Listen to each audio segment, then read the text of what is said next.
December 30th has a special kind of magic. Not the wholesome snowflakes and miracles magic. I mean the real kind, where your home looks like a Christmas commercial, smells like a cooking show, and feels like a hostage negotiation. The living room was dressed to impress. Garland draped over the mantel like a green boa. Fairy lights blinking in patterns that screamed, "I'm festive," while quietly triggering my migraine. The tree stood in the corner, tall and smug, covered in ornaments my wife insisted were tasteful because they cost more than my first car payment. It was nice. If you ignored the fact my wife was moving through the house like a military officer inspecting a base that had failed an audit. "Why are the napkins here?" she asked, holding a stack like it personally offended her. "Because that's where napkins go?" I said in my calmest voice. The one I reserve for customer service calls and people who cut in line. She stared at me like I'd just admitted I didn't know what gravity was. "No," she said, and moved them 3 inches to the left. "They go here." Ah, of course. 3 inches. Life-changing. She went back to the kitchen. I followed behind, not because I wanted to, but because I'd learned over the years that being near her during event mode was safer than being far away. When she couldn't see me, she'd invent tasks. When she could see me, she could just critique my breathing in real time. The kitchen smelled incredible. Roasted meat, cinnamon, oranges, something buttery, something sweet. She'd been cooking since noon like we were feeding a small country. "Do you need help?" I asked. She didn't look up. "Don't touch anything." "Copy that," I said. "I will stand here and provide moral support and oxygen." She made a sound that could have been a laugh if you squinted hard enough. I took my assignment seriously. I leaned against the counter and watched her work. She was beautiful. She knew it. The mirror knew it. The entire ecosystem knew it. Hair perfect, makeup sharp, holiday sweater that somehow looked designer and not like she'd been mugged by a reindeer. But her eyes had that tight, controlled shine. The kind that said she wasn't preparing a dinner, she was preparing a performance, and I was part of the set. "Make sure the glasses are spotless," she said. "They are." "Check again." I checked again. They were still glasses, still spotless, still not going to change their moral alignment. "Babe," I said lightly, "if one more thing needs to be spotless, I'm going to assume you're building a shrine." She turned. Her smile was quick, polite, and empty, like a tip jar at a vegan barbecue. "Just don't be weird tonight," she said. I blinked. "Define weird." "You know," she said, waving a hand like the concept was obvious. "Your jokes, your tone." "My tone?" I repeated. "Yes," she said, like my tone had personally ruined her childhood. I held up both hands. "Understood. Tonight I will be a silent monk. I will speak only in blessings." She rolled her eyes. "See? That." "Right," I said. "No blessings." By the evening of December 31st, our house looked like a glossy magazine spread. Warm lights, a perfect table setup, food laid out like art, music playing softly. The vibe was luxury holiday. The energy was, if you place your fork wrong, someone dies. Before the first guest even arrived, she did a final sweep. The kind of sweep you do before royalty enters. She adjusted a candle, smoothed a runner, repositioned a bowl of mandarins with the intensity of someone defusing a bomb. Then she turned to me.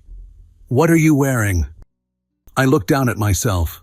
Dark shirt, nice pants, clean shoes, a man who understood the assignment. "This," I said.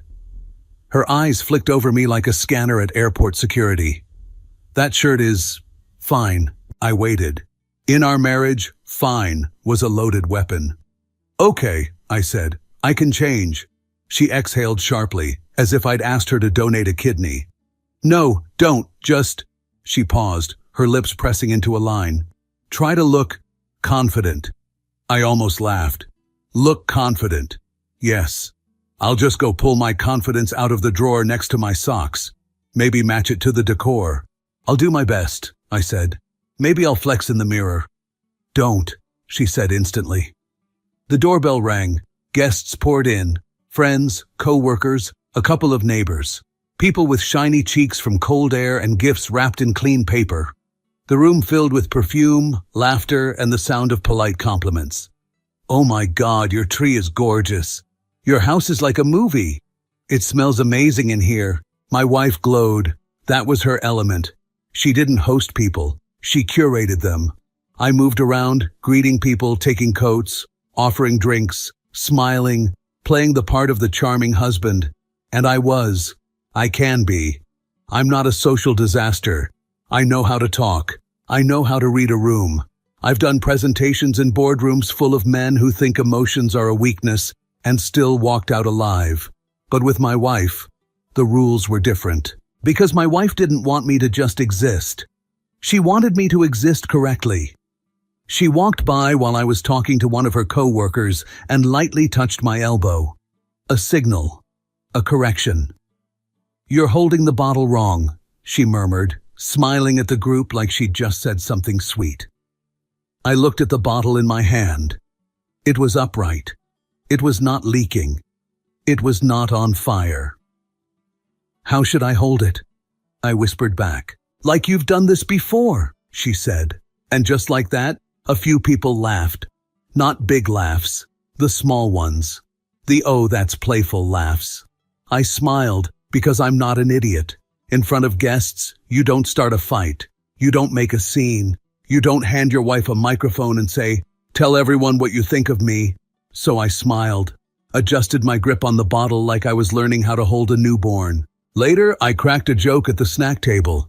Something harmless, self-deprecating. Her friend Gina laughed, a real laugh. My wife appeared from nowhere. "Don't encourage him," she said, laughing too. "He'll start thinking he's funny."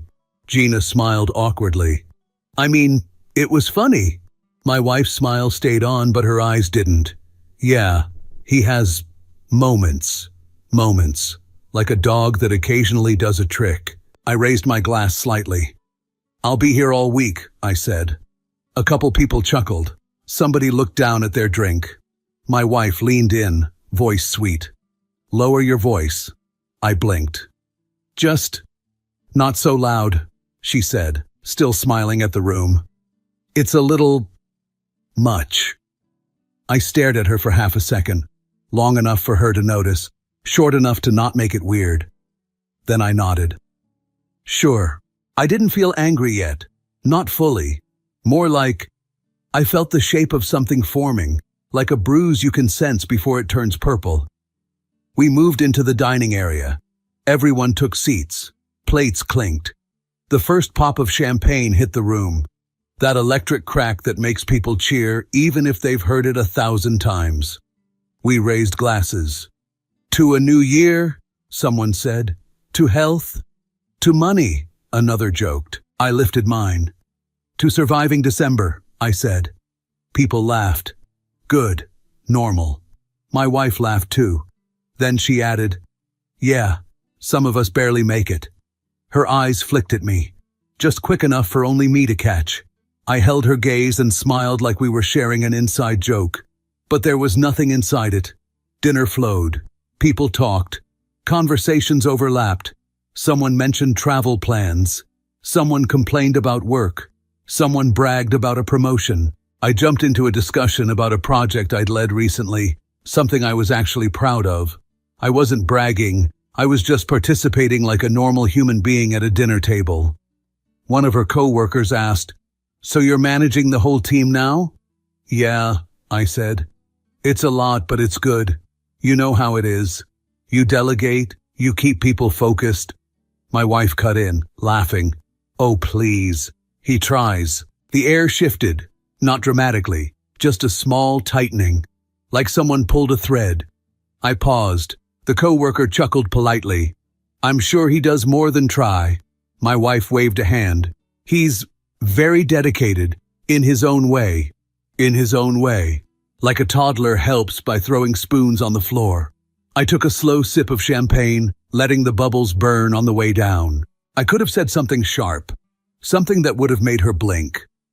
I had options. I always have options. But I watched the faces around the table. People were in holiday mode, soft smiles. No one wanted drama. No one wanted to feel like they'd walked into something, so I didn't strike. I filed it away. My wife continued, like she'd tasted blood and liked it. "You know what's funny?" she said, turning to the group. "He's so domestic. Like if there's a crisis, he'll go fold laundry." A few people laughed. I leaned back in my chair. "That's not true," I said mildly. "I also vacuum." More laughter, bigger this time. Good. Let them laugh at my joke, not hers. But my wife didn't like losing control of the laugh. She tilted her head, smiling. "See? That's what I mean. He thinks he's charming." I smiled back. "I don't think it. I have data." Her eyes narrowed for a fraction of a second. Then she lifted her glass. "So anyway," she said brightly, "let me tell you guys this story." And I felt it. That little shift again. The thread pulling tighter. Because when she said that, when she announced a story, she wasn't just sharing. She was setting a stage. My wife cleared her throat in that way people do when they want attention but pretend they're not asking for it. "So," she said, smiling at the table, "you know how every couple has that thing?" A few heads nodded. Someone said, "Oh yeah." I already knew this wasn't going to be about how I make great coffee or remember birthdays. She leaned her elbow on the table, chin in her hand. Casual, relaxed, like a late-night talk show host. "There was this one time," she continued, "when we had a situation. Here it comes. We were supposed to make a decision, a pretty important one. And I'm standing there, waiting, thinking, okay, he's going to step up now." She looked at me and smiled. I smiled back. Inside, I was already inventorying exits. But instead, she laughed. He just froze, completely, like a deer in headlights. A ripple of laughter moved across the table. She shrugged. "I mean, it was kind of adorable, in a, wow, I really married this way." Someone snorted. Someone else quickly sipped their drink. I felt something click into place. Not anger, not hurt. Clarity. She wasn't improvising, she was performing. "And I realized," she went on, warming up now, "that if I don't handle things, they just don't get handled." She raised her glass slightly. "So, cheers to being the man of the house." More laughter. Louder this time. I set my fork down carefully. The clink was quiet but intentional. "Funny story," I said calmly. The room paused, just a hair. My wife turned toward me, eyebrows lifted. "Oh?" "Yeah," I said. "You forgot the part where I solved the situation an hour later and saved us a ton of money." She waved a hand. "Details." "Interesting choice of details," I replied, still smiling. A couple of people shifted in their chairs. She leaned back, laughing. "See? This is what I mean. He gets defensive." I nodded. "Only when I'm being publicly reviewed." That earned a few uncomfortable chuckles. She tilted her head. "Oh, come on. It's just a joke." "Of course it is," I said. "You're hilarious." Her smile tightened. She didn't like that the laugh wasn't fully hers anymore. She pivoted quickly. "But seriously," she said to the table, "he's not exactly decisive. If I didn't push him, he'd still be picking a brand of toothpaste." That one landed. Real laughter, unfiltered. Someone said, "Hey, at least he's thorough." She jumped on it. "Oh, extremely. Takes him weeks to choose a side." "Choose a side." I raised my glass. "In my defense, I like to think." She laughed. "See? That tone." "What tone?" I asked. "That passive one." "Ah, passive. The favorite label." I leaned back, crossing my arms loosely. "You mean calm?" "No," she said quickly. "I mean, soft." Soft. There it was. The table went quiet for half a second too long. Someone coughed. Someone else looked at their plate like it had secrets. I felt it then, the exact moment I stopped trying to win the room. Because this wasn't a misunderstanding. This wasn't playful teasing. This was positioning. She needed me smaller so she could feel bigger. I looked around the table. faces smiling politely, a few sympathetic glances, nobody stepping in, nobody saying, "Hey, that's enough." That's when the thought hit me, clear as day. Oh, I'm not a guest here. I'm the entertainment. My wife continued, emboldened by the silence. "You know," she said, "he's great in his own way. Very reliable. Reliable, like an appliance. But leadership?" she chuckled. "Not his thing." I leaned forward slightly. "You're right," I said. She blinked. The table blinked. "Yeah," I continued. "Leadership isn't about talking the most at dinner." A few people shifted again. "It's about knowing when to let someone embarrass themselves." Silence. Not dramatic, not explosive, just quiet. She laughed, a beat too late. "Wow, someone sensitive." I smiled. "Nah, just observant." She didn't respond immediately. Instead, she took a sip of champagne, buying herself a second. Then she smiled wider, sharper. "You always do this," she said. "Turn everything into a thing." "I didn't start the thing," I replied. "I'm just in it." Someone cleared their throat. "So, dessert looks amazing." Bless that person. The conversation shifted. People started talking again. The spell broke. But the damage was done. I didn't say much after that. I didn't need to. I sat there with my drink, listening, watching, and the thought kept looping in my head, steady and calm. I'm not angry. I'm done. When the last guest finally left, coats on, hugs exchanged, "Happy New Year" echoing down the hallway, the house fell silent in that fake way houses do after company. The music was still playing. Something cheerful. Something inappropriate. She turned to me the second the door closed. "What the hell was that?" she snapped. I took off my jacket slowly. "You mean the part where you roasted me like a holiday ham?" Her eyes widened. "Oh my God, are you serious right now?" "Yes," I said. "I am." She threw her hands up. "You embarrassed me." I blinked. "Interesting. You couldn't just take a joke?" she continued. Everyone was laughing. "Yeah," I said. "At me." "No," she said sharply. "With us." I tilted my head. "That's not how it felt." She scoffed. "Because you always feel attacked." I leaned against the counter. "I told you calmly that it bothered me." "You ruined the night," she said. "I worked all day on this, and you made it awkward." I laughed quietly. I couldn't help it. She frowned. "What's funny?" "The speed," I said. "You went from 'it's just a joke' to 'this is all your fault' in under 30 seconds. She crossed her arms. "You're twisting things." "Am I?" I asked.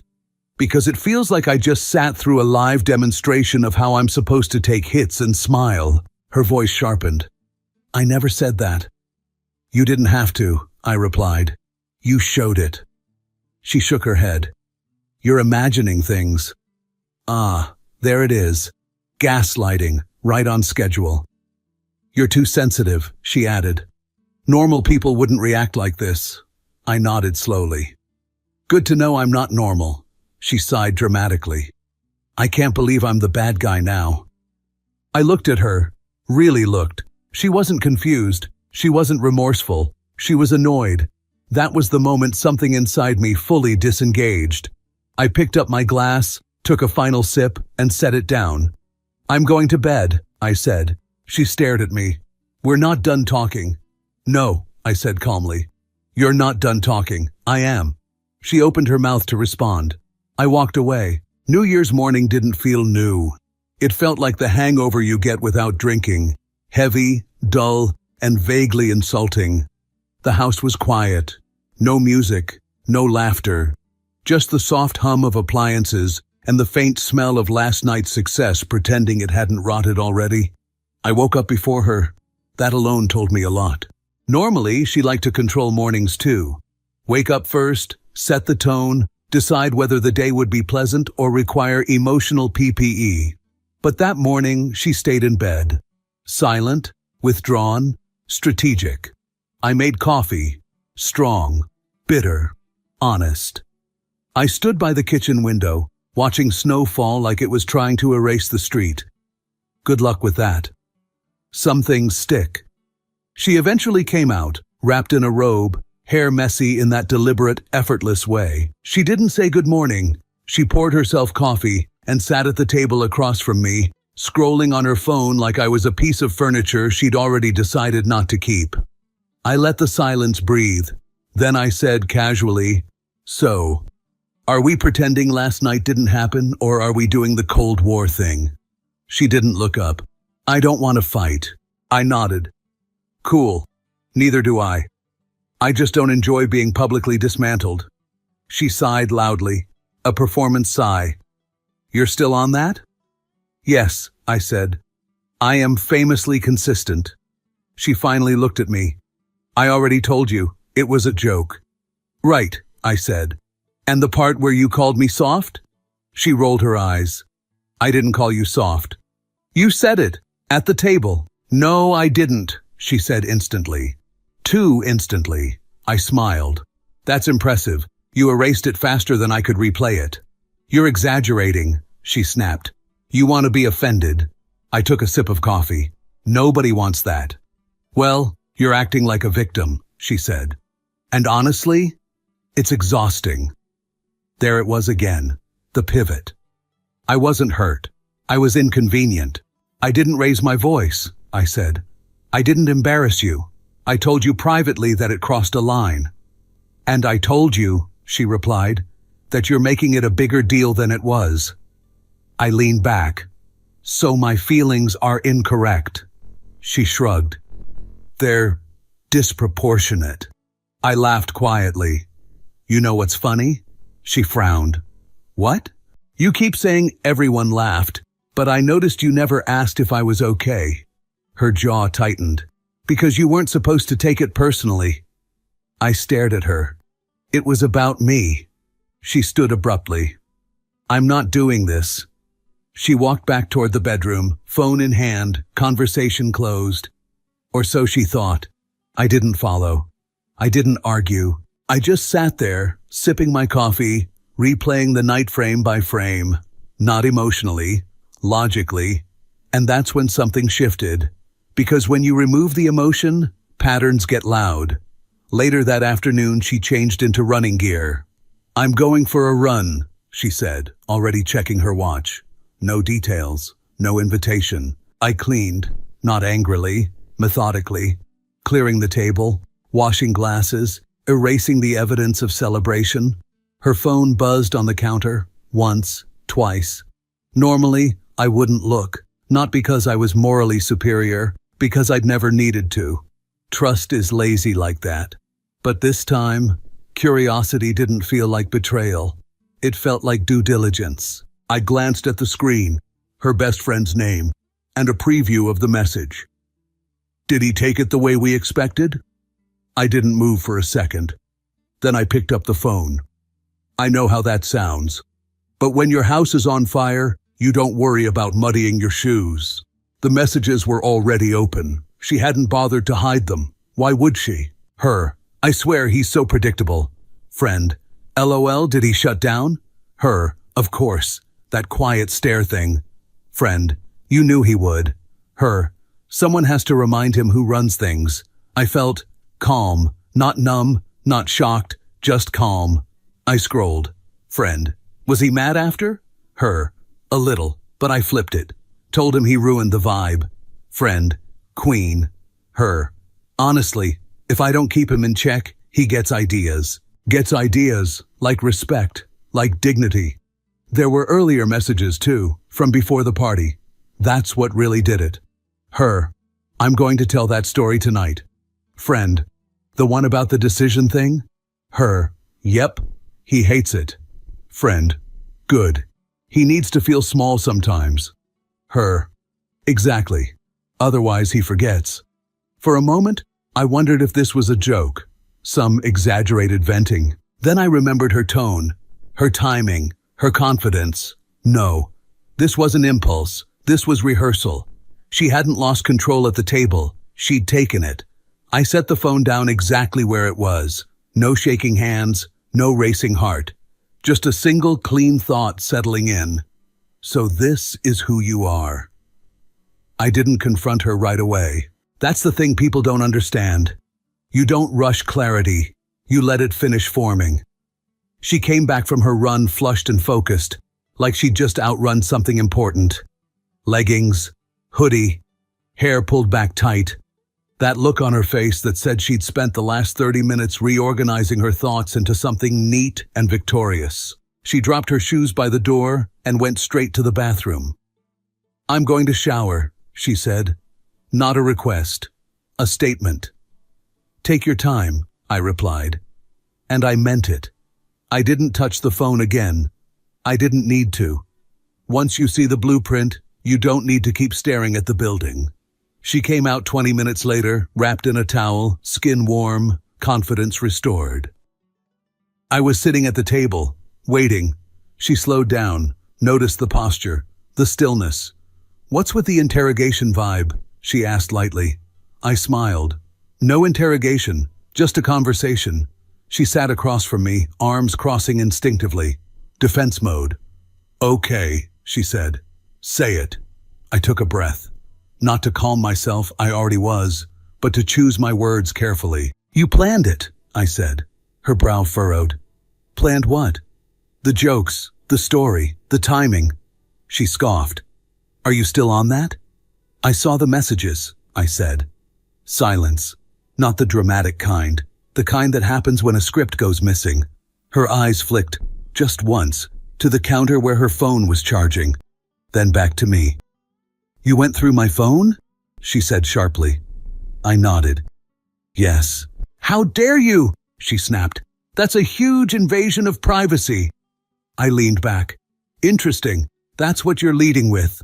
She stood up. "So now you're spying on me? Wow, that's low." "No," I said calmly. Low was rehearsing my humiliation like a dinner special. Her face hardened. "You're twisting things." "Am I?" I asked. "Because, did he take it the way we expected?" Feels pretty specific. She opened her mouth, closed it, then regrouped. "You're completely misinterpreting that." "Okay," I said. "Explain it to me." She exhaled sharply.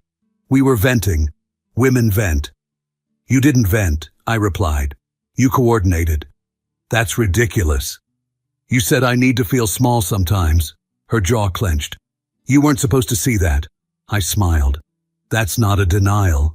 She paced now, back and forth, bare feet on hardwood. "You know what?" she said. "I'm not apologizing for being honest with my friend." "That's fine," I said. "I'm not asking for an apology." She stopped. "Then what do you want?" I met her eyes. "I want you to understand that you don't get to do this anymore." She laughed, not amused, disbelieving. "Do what?" "Manage me," I said. "Shrink me. Perform dominance through jokes." She crossed her arms.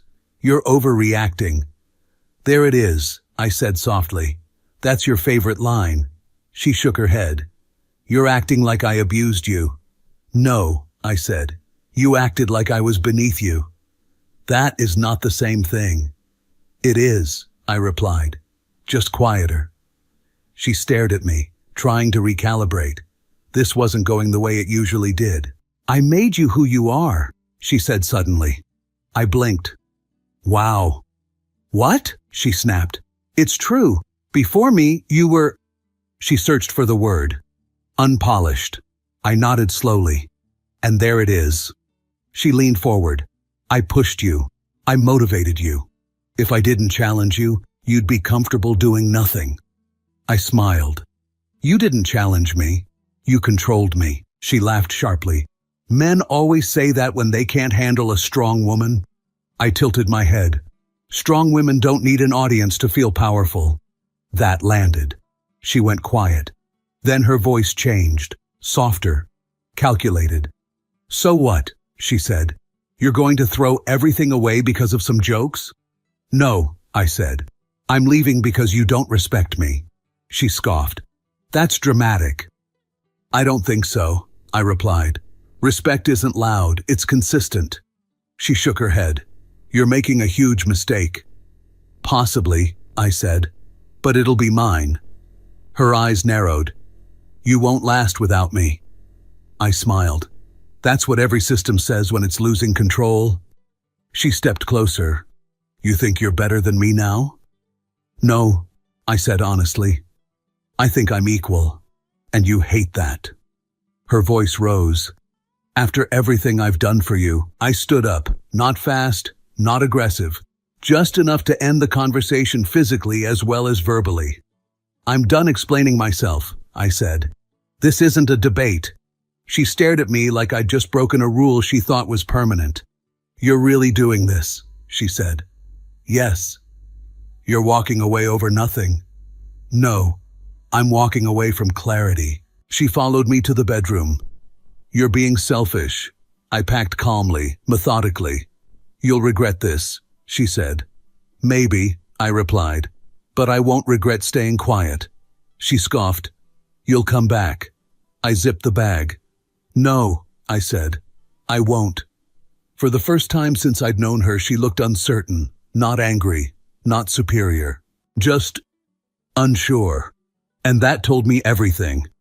She followed me into the hallway like someone chasing a receipt after realizing they were overcharged. This is insane, she said. You're throwing away years over a misunderstanding. I slipped on my shoes, slow, deliberate. It's not a misunderstanding, I said. It's a pattern. She crossed her arms again. That move was muscle memory. Armor. So what? She said. You're just going to leave and tell people I'm the villain? I looked up at her. No. She blinked. No? I don't need to tell anyone anything, I said. You do that yourself. Her lips parted slightly. That wasn't the answer she expected. She tried a different angle. Softer now. Concerned. Almost warm. You're emotional, she said gently. Let's just sleep on it. I smiled. You've been telling me to calm down for years. I finally did. She reached out, touching my arm. Light. Calculated. Come on, she said. Don't be dramatic. I looked at her hand, then back at her face. You know what's dramatic? I said. Humiliating your partner for applause. She pulled her hand back like she'd touched something hot. Her voice shifted again, sharper. You think anyone's going to take your side? I'm not collecting sides, I replied. She laughed bitterly. You won't survive alone. I shrugged. I survived being married. That one finally broke through. Her face hardened. You're ungrateful. There it is, I said. The final label. She stepped closer. After everything I opened the door. Cold air rushed in, sharp and clean.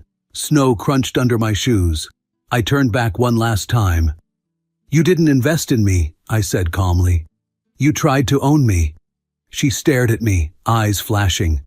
You'll regret this. Maybe, I said. But tonight I respect myself. She scoffed. You'll come crawling back.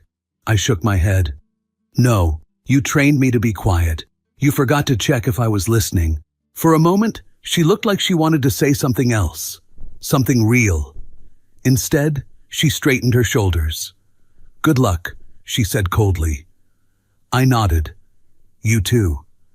I stepped outside and closed the door behind me. No slam, no final speech, just a click. The street was empty. Snow falling steadily, covering footprints as fast as they appeared. I stood there for a second, breathing in the cold. It felt honest. I walked. Not fast, not angry, just forward. For the first time in a long time, I wasn't being managed. I wasn't being corrected. I wasn't being reduced to a punchline. I was just a man walking into a quiet night, and that was enough. People love asking what happened after, as if life hands out clean summaries, as if there's a montage with music and captions. There wasn't.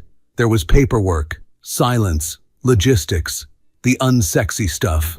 We didn't explode. We didn't reconcile. We didn't have a dramatic one last coffee. We just separated, like two lines that finally stopped pretending they were parallel. She told people I had a breakdown. That was her favorite version. that I couldn't handle a joke, that I got insecure, that I changed. She framed it like a tragedy where she was forced to survive my weakness. I didn't correct her. I learned something important after I left. You don't win by defending yourself against a narrative written for applause. I moved into a small place. Nothing impressive. Clean, quiet, no performance lighting, no audience. The first night, I slept like someone who had returned borrowed tension. Mornings were strange at first. No commentary, no corrections, no passive reviews of how I poured coffee or breathed too loudly, just silence. It turns out silence isn't empty. It's spacious. I didn't become a monk. I didn't find myself in Bali. I didn't reinvent my wardrobe or post quotes about growth. I just lived without being managed. She reached out a few times. Not apologies, updates, subtle ones, strategic ones. You'd like this new place. People still ask about you. I hope you're not telling anyone lies. I replied politely, briefly, like you do with a former employer you don't hate but don't miss. Eventually, the messages stopped. From what I heard, she found someone else. Confident, loud, decisive. Everything she said she wanted. Last I heard, she was already complaining that he never listens and doesn't respect her input. Funny how patterns work. As for me, I didn't become stronger overnight. I just stopped shrinking. That was enough. I learned that respect doesn't arrive after humiliation, and love doesn't require an audience. Sometimes the bravest thing a man can do isn't to fight. It's to stand up quietly, take his coat, and leave the room where he's only valued as a prop. I don't hate her. I understand her. And that understanding is exactly why I never went back. If you felt this story hit hard, drop a like, subscribe for more, and share your thoughts in the comments. Your support keeps Steelheart beating.